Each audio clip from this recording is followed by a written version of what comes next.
Hello প্রিয় বন্ধুরা, কেমন আছো? আশা করি সকলেই ভালো আছো। আবারও চলে আসলাম নতুন একটি গল্প নিয়ে।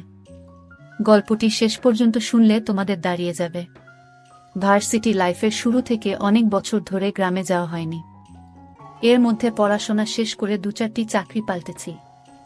কয়েক মাস আগে বিয়েও করে ফেলেছি। ছোটবেলা থেকেই মফস্বলের মাটির সোদা গন্ধ আমার প্রিয়। একসময় স্কুলের ছুটি শেষ হয়ে গেলেও মায়ের কাছে আরও 2-4 দিন থাকার বায়না ধরে কান্নাকাটি করতাম। শহুরে ঘিঞ্জি পরিবেশ, দূষিত আবহাওয়ায় একসময় দম বন্ধ হয়ে আসত। বড় হবার সঙ্গে সঙ্গে কেমন করে যেন বাতাসে সীসার গন্ধকে আপন করে নিতে শিখলাম। গ্রামে বাবার বসতভিটা বলে যে কিছু আছে তা ভুলেই যেতে বসেছিলাম। হঠাৎ ছোট চাচার চিঠি পেয়ে অতীতের সব স্মৃতি মনে পড়তে লাগল। আকবর চাচা আমার চেয়ে 2-3 বছরের বড়। অনার্স কমপ্লিট করে সদরের পৈতৃক ব্যবসা দেখভাল করছেন। বড় 4 ভাইয়ের পর ছোট চাচা অবশেষে বিয়ে করতে চলেছেন। পাত্রী পার্শ্ববর্তী গায়ের, অনেকটা প্রেমের বিয়ে বলা চলে। তবে 2 পরিবারের সম্মতিতে বিয়ে হচ্ছে।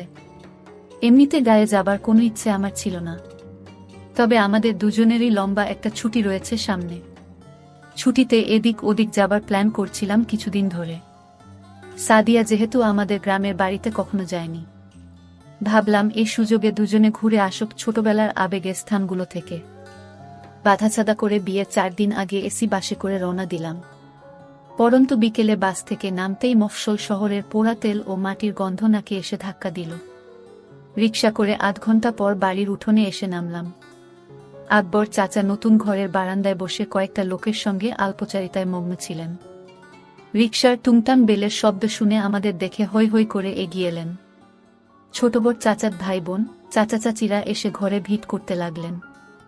এতদিন পর তাদের দেখতে আসার কথা কিভাবে মনে পড়ল, সবার মুখেই এই প্রশ্ন। কিছু না বলে জবাবে আমি শুধু হাসি। সাদিয়া এমনিতে বেশ ব্যক্তিত্বপূর্ণ মেয়ে, কিন্তু গ্রামে এত মানুষের ভিড়ে সে মাথায় বল করে ঘুমটা দিয়ে বসে আছে। হা হু করে চাচিদের প্রশ্নের সংক্ষিপ্ত জবাব দেওয়ার চেষ্টা করছে। ছোট ছোট ছেলেমেয়েরা হা করে সুন্দরী বউয়ের দিকে চেয়ে আছে দেখে আমার খুব হাসি পেল। হাত মুখ ধুয়ে বরচাচির ঘরে গরম ভাত, ডিম ভাজি ও মুগ ডাল দিয়ে আয়েশ করে খেয়ে বাড়ির বাইরে বেরোলাম। পরিচিত খাবারের স্বাদও গ্রামে এলে কেমন বদলে যায়। মাটির রাস্তায় পাশাপাশি হাঁটতে হাঁটতে বউ বলল, চাচির রান্না খুব ভালো হয়েছে। আমি সায় দিয়ে বললাম, ছোটবেলায় গ্রামে এলে সবসময় বরচাচির ঘরেই খেতাম। উনি যা রাঁধেন সবই অমৃতের মতো লাগে। পূব দিকে বিলের ধারে আমাদের জমিগুলোতে নানা ধরনের সবজির চাষ হয়েছে। বউকে ঘুরিয়ে ঘুরিয়ে সব দেখিয়ে সন্ধ্যার পরপর বাড়ি ফিরলাম। রাতে উঠোনে জ্বালানো আগুনের চারপাশে বসে অনেকদিন পর প্রাণ ভরে গল্প করলাম সবার সাথে। সাদিয়াও এর মধ্যে গায়ের সহজ সরল মানুষগুলোর সঙ্গে মানিয়ে নিয়েছে। রাতের খাবার খেয়ে 8:30টার দিকে চাচাতো ভাইয়ের দেখিয়ে দেয়া ঘরে এসে ঢুকলাম। বিয়ে উপলক্ষে অনেক মেহমান হাজির হয়েছে। আমার ঘরে 2 দিন আগে অন্য কোনো অতিথি ঠাঁই হয়েছে, তাই মেজো চাচার ঘরে আমাদের জায়গা হয়েছে। মেজো চাচার নতুন ঘরে ঢুকে দেখি আমাদের ব্যাগগুলো এখানে এনে রাখা। ঘরে আসবাবপত্র তেমন কিছু নেই। পাকা নতুন ঘরটিতে চাচা এখনো উঠেননি বলে মনে হচ্ছে। ঘরের মাঝখানে সেগুন কাঠের বিশাল খাট। নতুন খাট থেকে বার্নিশের গন্ধ বেরোচ্ছে। খাটে বিছানো পরিষ্কার চাদরের দিকে তাকিয়ে ধপ করে গা এলিয়ে দিতে মনে চাইল, তবে তা করা সম্ভব নয়। বড় খাট বলে লম্বালম্বিভাবে শোয়ার ব্যবস্থা না করে পাশাপাশি 4টি বালিশ রাখা হয়েছে। অনেক অতিথি ইতোমধ্যে চলে আসায় বেড শেয়ারিং না করে উপায় নেই। বিছানায় তখন একটি মহিলা ও পুরুষ একপাশে শুয়ে নিজেদের মধ্যে কথা বলছে। আমাদের দেখে লোকটি নিজের পরিচয় দিল। ছোট চাচার বন্ধু, নাম সোহেল। মহিলাটি তার স্ত্রী। লোকটি বেশ মিশুক ধরনের। তাদের বয়সও আমাদের মতোই হবে আন্দাজ করলাম। এটা সেটা নিয়ে কথা বলতে বলতে শুয়ে পড়লাম। সাদিয়া মাঝখানে মহিলাটির পাশে, আমি খাটের পায়ের দিকে শুলাম। সোহেল দম্পতিও আমাদের মতো জার্নি করে ক্লান্ত। বেড সুইচ টিপে লোকটি বাতি নিভিয়ে দিলে চোখ বুঝলাম। 9টার সময় ঘুমানোর অভ্যাস আমাদের নেই। বাসায় ফিরতে ফিরতেই কখনো কখনো 9টা বেজে যায়। বাইরের ঝিঝি পোকার ডাক আর নতুন পরিবেশে এত তাড়াতাড়ি ঘুম ধরবে বলে মনে হল না। 8 ঘন্টার মতো শুয়ে থাকার পর শরীরের ম্যাজম্যাজে ভাব কমে এল। না ধরছে ঘুম, না গল্প করা যাচ্ছে বউয়ের সঙ্গে। বিরক্ত হয়ে অন্ধকারে হাত বাড়িয়ে সাদিয়াকে খোঁচা দিলাম জেগে আছে কিনা বোঝার জন্য। আন্দাজ করে ঘাড়ের দিকে হাত বাড়ালাম, কিন্তু নরম কিছু ঠেকল হাতে। সাদিয়া একটু নড়ে উঠল। ক্লান্তিতে সারাদিন বউয়ের সঙ্গে কিছু করার কথা মাথায় আসেনি। হঠাৎ করেই প্রেমিক মন জেগে উঠল। হাত মুঠো করে শুরু করলাম। অন্য হাত রাখতেই সাদিয়া কাত হয়ে আমার দিকে ঘুরে এলো। বালিশে মাথা ঘষতে ঘষতে বামে সরে এলাম। বউয়ের কপালে ঠেকল। গোল করে ঠান্ডা চকাস শব্দে খেলাম। মাথার উপর ঘর ঘুটিয়ে ফ্যান ঘুরছে। আওয়াজ অন্যদের শুনতে পাওয়ার কথা নয়। শেষবার যখন গ্রামে এসেছিলাম তখনও বিদ্যুৎ ছিল না। বছর 4 আগে পল্লী বিদ্যুতের আওতায় মানুষ কৃত্রিম আলো বাতাসের দেখা পায়। কপালের পর নাকের ডগায়। গালের মসৃণ চামড়া হয়ে সাদিয়ার শুষ্ক নরম ভিজিয়ে খেতে শুরু করলাম। খেতে খেতে বউয়ের বাম হাতের জোর বাড়ালাম। বউ নিচ থেকেই এক হাত নামিয়ে সামনেটায় হাত দাতে শুরু করল। কবজির চাপ পড়ায় গিট খুলে আপনা থেকে হটকে গেল। অন্ধকারে 2 আঙুলে খুলতে পারলাম না। নড়াচড়ার ফলে খাট মাঝে মাঝে ক্যাচক্যাচিয়ে উঠছে। অপর পাশে শুয়ে থাকা দম্পতিটিও সম্ভবত দেরি করে ঘুমিয়ে অভ্যস্ত। তারাও এপাশ ওপাশ করে ঘুমানোর চেষ্টা করছে বলে মনে হলো। মুখ ছাড়িয়ে পেছনে সরে এসে হাঁটুতে ভর দিয়ে বসলাম। বিছানা থেকে নামতে নামতে ভাই বললেন, বাইরে যাবা? গেলে আসো। খাট থেকে নেমে স্যান্ডেল পায়ে দিয়ে তার পেছন পেছন বাইরে বেরোলাম। গ্রামে এলে আর যাই হোক বেওয়ারিশ স্যান্ডেল পেতে অসুবিধা হয় না। ঘরের পাশে উঠোনের এক কোণে দাঁড়িয়ে চাচার বন্ধুটি সিগারেট ফুঁকছে। আমি কাছে যেতেই গোল্ড লিফের প্যাকেটটি বাড়িয়ে দিল, সঙ্গে লাইটার। একটি শলাকা টেনে ঠোঁটে চেপে আগুন ধরিয়ে ভুস ভুস করে ধোঁয়া ছাড়তে শুরু করলাম। শেষ করতে পারো নাই? আঙুলের ফাঁকে সিগারেট রেখে আমার দিকে তাকিয়ে প্রশ্ন করলেন। আমি বুঝতে পারলাম না। বুঝো নাই? হার্ড হয়েছিল তোমারটা, বলে আমার লুঙ্গির দিকে নির্দেশ করলেন। সুতি কাপড়ের সামনের দিকটা একটু বেশি উঁচু হয়ে আছে। ওহ, হা হা, আপনি লাইট জ্বালিয়ে ফেললেন তাই? আমি বিব্রত ভঙ্গিতে হাসার চেষ্টা করলাম। No problem, what happens? আমরাও ভাবছিলাম তোমরা ঘুমিয়ে পড়েছ। কতক্ষণ ধরে করতেছিলা?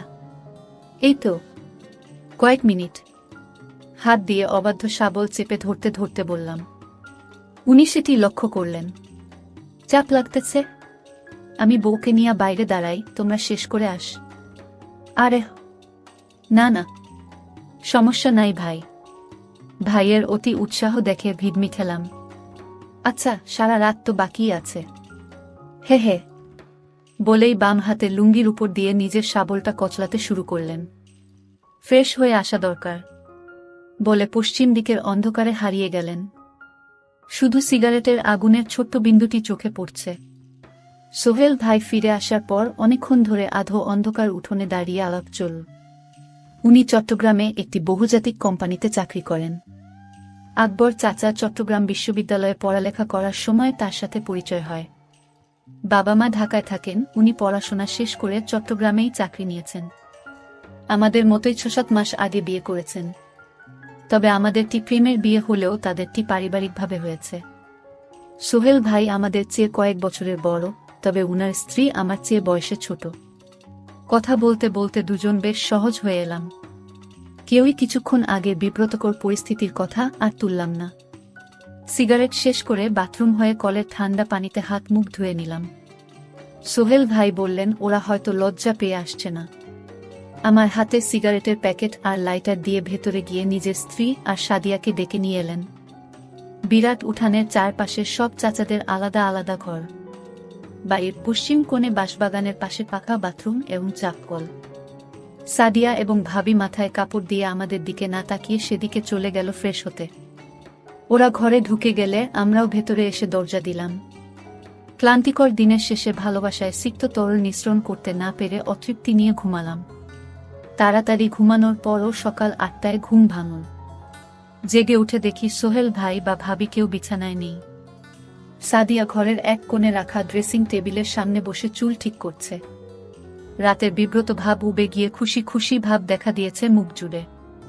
চাচাত বোনেরা বলেছে নাস্তার আগে ওকে নিয়ে গ্রামে ঘুরতে বেরোবে, তাই হালকা সাজগোজ করে নিচ্ছে। বড় দুই চাচি ৩-৪ পদের পিঠা বানাচ্ছেন অতিথিদের জন্য। সকালের মৃদু ঠান্ডা বাতাস, ঘন কুয়াশায় ভাপ ওঠা পিঠা মন্দ লাগবে না। গ্রামে নাস্তা করতে করতে অনেক দেরি হয়ে যায়। বউ, সুবর্ণা ভাবি সহ আরও কয়েকজন শহুরে মেয়ে বউকে সঙ্গে নিয়ে চাচাতো বোনেরা বেরিয়ে গেলে। শার্ট গায়ে জড়িয়ে হাতমুখ ধুয়ে হাঁটতে হাঁটতে পশ্চিম দিকে এগোতে শুরু করলাম। বাঁশ ঝাড়, কলার বিশাল বাগান, আকাশচুম্বী শিমুল গাছের পর থেকে শুধুই বিস্তীর্ণ ফসলের মাঠ। নানারকম শাক সবজি ও বিশালায়তন পাটক্ষেতের মধ্য দিয়ে যাতায়াতের জন্য রয়েছে সরু আইল। প্রথমেই একটি কুমড়ো ক্ষেত। এখানে এসে হাঁটা থামিয়ে সামনে পেছনে খুব মনোযোগ দিয়ে লক্ষ্য করলাম, কেউ নেই। মিনিট ৫ পর দ্রুত পায়ে কারো আসার শব্দ পেলাম। হ্যাঁ, লুনাই আসছে। আমাকে দেখে দূর থেকে চকচকে দাঁত ভাসিয়ে হেসে দিল। রবিন ভাই, কেমন আছো? কাছে এসে দাঁড়ানোর পর প্রথম প্রশ্ন।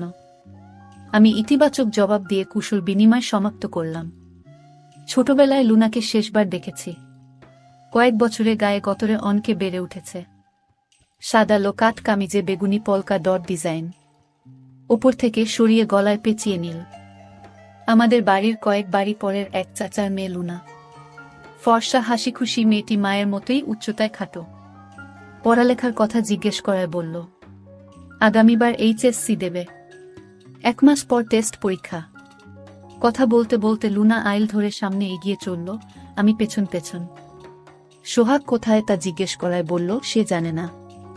হাঁটতে হাঁটতে কয়েকটি জমি পেরিয়ে একটি পাটক্ষেতের সামনে দিয়ে যাবার সময় হঠাৎ থেমে 10 ফুটি মোটা মোটা পাট গাছগুলো দুহাতে সরিয়ে ভেতরে এক পা রেখে লুনা পেছন ফিরে বলল, এই দিক দিয়ে আসো রবিন ভাই।